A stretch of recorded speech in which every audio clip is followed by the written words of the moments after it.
마음속 키높이 구두를 버려라. 아무리 재능이 있고 현명한 사람이라도 권세가 없으면 어리석은 사람을 다스리지 못한다. 가령 한 자밖에 안 되는 작은 나무라도 높은 산 위에 세워놓으면 천길 골짜기를 내려다볼 수 있다. 이는 나무가 커서가 아니라 그 위치가 높기 때문이다. 포악한 거랑이 천하를 다스렸던 것은 현명해서가 아니라 권세가 컸기 때문이다. 성인 요왕도 평범한 서민이었다면 새 집도 바로 다스리지 못했을 것이다. 그것은 어리석어서가 아니라 지위가 낮기 때문이다. 한비자는 군주가 세상을 다스릴 수 있는 것은 키가 커서가 아니라고 단언한다. 군주가 현명하지 않아도 현명한 자를 거느리고 지혜롭지 않아도 지혜로운 사람의 우두머리가 될 수 있는 것은 군주가 가진 권력 때문이라는 것이다. 키 작은 나무도 키 큰 나무 위에서 군림할 수 있다. 권세와 지위만 갖추고 있으면 세상 사람들은 지렁이도 용처럼 받든다. 혹시 당신은 키가 작다든지 얼굴이 남만 못하다든지 집안이나 학벌이 남보다 뒤떨어진다는 이유로 지레 주눅이 들어서 마음속에 원대한 포부를 품는 일마저 포기하고 있지는 않은가? 그렇다면 키높이 구두를 찾거나 성령을 해서라도 성공해 보겠다는 생각을 버리고 세상을 향해 당당히 나서라. 최고는 키높이 구두가 아니라 자기 삶을 스스로 변화시키는 지혜가 만든다. 키가 작다는 것이 당신의 운명을 재단하는 결정적 잣대가 될 수는 없다. 마음속 상하, 젓가락을 버려라. 신하들이 쓸모없는 학문만을 익히고 귀족의 자제들은 공허한 논쟁만 즐기며 상인들은 재물을 빼돌려 나라 밖에 쌓아두고 있는데 서민들은 공공하게 지낸다면 그 나라는 망한다. 왕이 의리의리한 궁정과 높은 누각, 정원의 연못을 좋아하고 화려한 수레나 옷, 기구, 놀이개 같은 사치를 즐겨서 백성을 쥐어짜고 재물을 탕진한다면 그 나라는 망한다. 어느 나라가 망했다. 이유를 알아보니 상하 젓가락 때문이라는 거였다. 젓가락 하나로 나라를 들어먹었다니 무슨 뜻일까? 한비자가 들려주는 사연은 이렇다. 은나라 주왕이 값비싼 상하로 젓가락을 만들었다. 천하를 소유한 임금이니 그 정도 호사는 누릴 만하다. 하지만 이 소식을 들은 기자의 얼굴이 굳어졌다. 기자의 머릿속에서는 이런 그림이 펼쳐졌다. 상하 젓가락으로 식사를 하면 푸송기 따위의 허술한 음식을 먹을 수 없으니 반드시 산의 진미를 찾게 될 것이다. 산의 진미를 질그릇이나 옹기에 담을 수는 없으니 금쟁반이나 옷그릇이 필요할 것이다. 금쟁반 옷그릇을 사용하는 사람이 깨제제한 옷을 입을 수는 없으니 비단 옷을 입을 테고 비단 옷을 입은 사람이 누추한 집에서 살 수는 없으니 고대 광실 의리의리한 집을 찾게 될 것이다. 고대 광실을 탐내는 왕에게 지금의 궁궐이 성에 찰 리 없으니 반드시 새로운 궁궐을 짓고 싶어 할 테고 그러면 엄청난 인력이 동원되어야 하고 세금도 더 거둬야 한다. 왕의 사치를 위해 백성을 쥐어짠 나라들이 어떤 종말을 맞았는지는 물어보나만 하다. 그리고 과연 기자의 예상대로 주왕은 타락의 길로 치달았다. 주지육림이라는 기막힌 고사의 장본인이 된 것이다. 주왕은 끝내 몰락했다. 불행은 불행한 얼굴로 다가오지는 않는다. 망한 자가 들려주는 사연은 산 자에게 최대의 교훈이 된다. 최고의 인생을 얻기 위해서는 최악의 사례들에서 배울 줄 알아야 한다. 오직 한 목소리만 들리는 것을 피하라. 왕이 신하를 다스리는 데 사용하는 7가지 술책이 있다. 첫째는 많은 증거를 모아 대조하는 것, 둘째는 형벌을 내려 위험을 밝히는 것, 셋째는 포상을 해서 능력을 다하게 하는 것, 넷째는 신하의 말을 하나하나 듣고 실적을 묻는 것, 다섯째는 왕의 명령을 의심하는 신하를 꾸짖는 것, 여섯째는 왕은 알고 있지만 모르는 척하고 질문하는 것, 일곱째는 일부러 반대되는 말을 하고 거꾸로 일을 행하여 신하를 살피는 것을 말한다. 이 7가지는 왕이 신하를 다스릴 때 사용해야 할 술책이다. 왕의 눈과 귀가 가려져 있으면 한 목소리만 들리고 왕이 거기에 휘둘리기 시작하면 나라의 미래는 벼랑 끝이다. 하급의 군주는 주위에서 그렇다 하면 그런 줄로만 안다. 하지만 상급의 군주는 주위에서 일제히 그렇다 하면 뭔가 수상하다는 사실을 안다. 즉 여러 사람이 앵무새처럼 한 목소리만 내면 이내 장막을 의심하는 게 상급의 군주이다. 칭찬만 하는 사람도 조심해야 하지만 칭찬만 들으려 하거나 칭찬하는 말만 들리는 사람도 위험하다. 비난만 하거나 비난만 들리는 사람도 마찬가지다. 목표를 향해 달리고 있는 당신에게 오직 한 목소리만 들려온다면 그것은 걸음을 멈추고 주변을 돌아보라는 위험 신호다. 모두가 좋다는 사람은 진짜 좋은 사람이 아니라고 한다. 모두가 나쁘다고 말하는 사람 또한 꼭 나쁘기만 한 사람은 아니다. 어진 것과 어리석은 것은 다르다. 음식을 준비해 놓지도 않고 굶주린 사람에게 밥을 먹으라고 하는 것은 기야 대책이 될 수 없다. 풀밭을 개간하여 곡식을 생산하지도 못하면서 왕이 백성에게 곡식을 꿔주거나 나눠 먹으라고 권하는 것은 부유하게 만드는 일이 아니다. 지금 학자들의 말은 근본이 되는 일에는 힘쓰지 않고 사소한 것에 매달려 공허한 성인들의 이야기만 하고 있으니 이는 먹을 것도 마련해 놓지 않고 모으라는 말과 같다. 정나라에 진수와 유수라는 큰 개천이 있었다. 그런데 개천에 다리가 없어 오가는 사람들이 늘 바짓단을 걷고 맨발로 건너다녔다.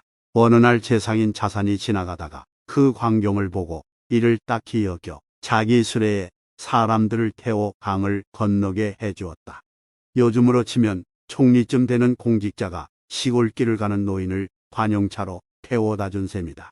하지만 이런 미담에 대해 맹자는 진정으로 백성을 생각하는 정치가라면 수레에 태워줄 일이 아니라 다리를 놔주어야 한다는 싸늘한 평가를 내렸다. 한비자도 만일 왕이 온 백성이 굶주린다고 해서 손수 쌀가마니를 메고 가난한 집에 가져다 준다면 이는 미담이 될 수 없다고 지적한다. 비록 사치를 한다 해도 백성을 위해 다리를 놓아줄 줄 아는 것이 진짜 정치라는 것이다. 혼자 최고가 되는 사람은 없다. 최고의 자리에 오른다는 것은 무수히 많은 아랫사람 위에 선다는 뜻이다.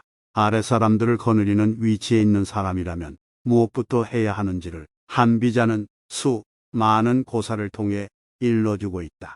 솔선수범만을 최대 미덕으로 아는 리더는 구성원들이 굶주리면 빵 몇 개를 사서 나눠주는 것을 보람으로 여기지만 그것으로 끝이라면 그의 명령을 구성원들이 얼마나 믿고 따르겠는가. 형벌에는 신분과 귀천에 차이가 없어야 한다. 왕은 신하가 아무리 똑똑하고 유능해도 법을 어기고 제멋대로 행동하지 못하게 해야 한다.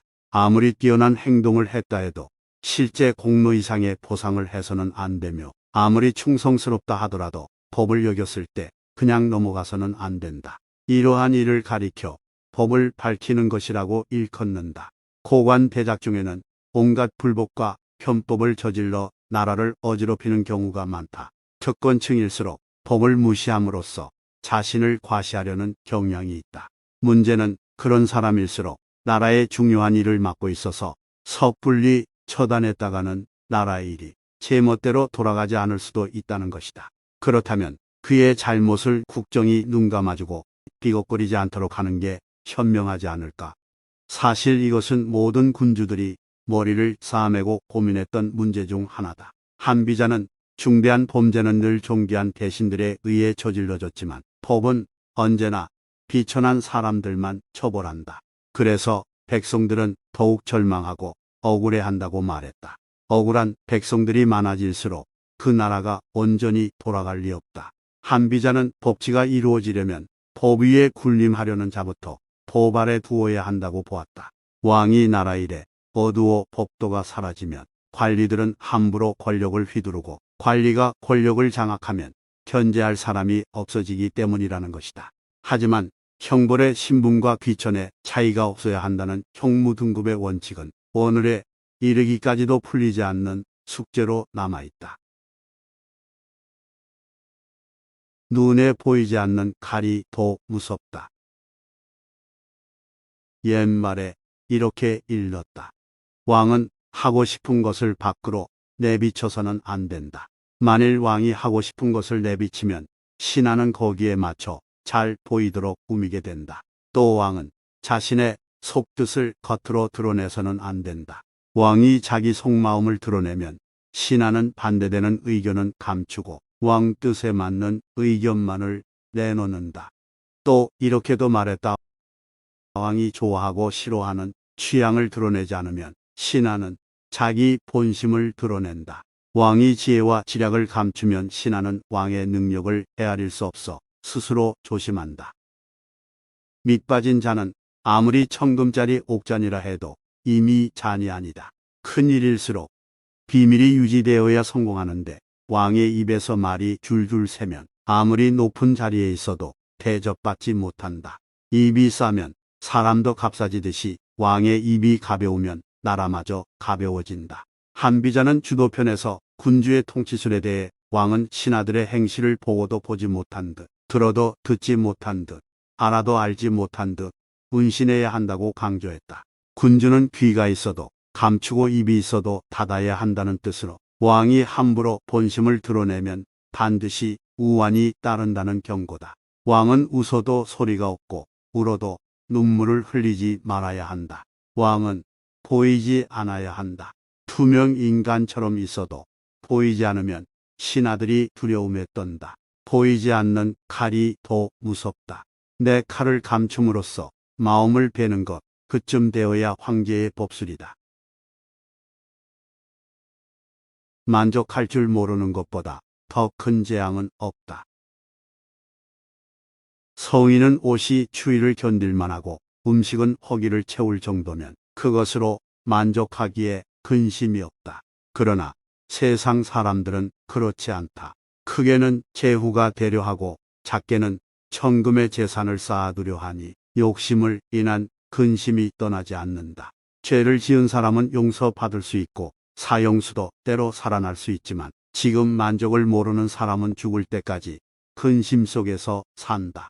그래서 노자가 말하기를 만족할 줄 모르는 것보다 더 큰 재앙은 없다고 한 것이다. 한비자는 영원히 강한 나라도 없고 영원히 약한 나라도 없다고 말한다.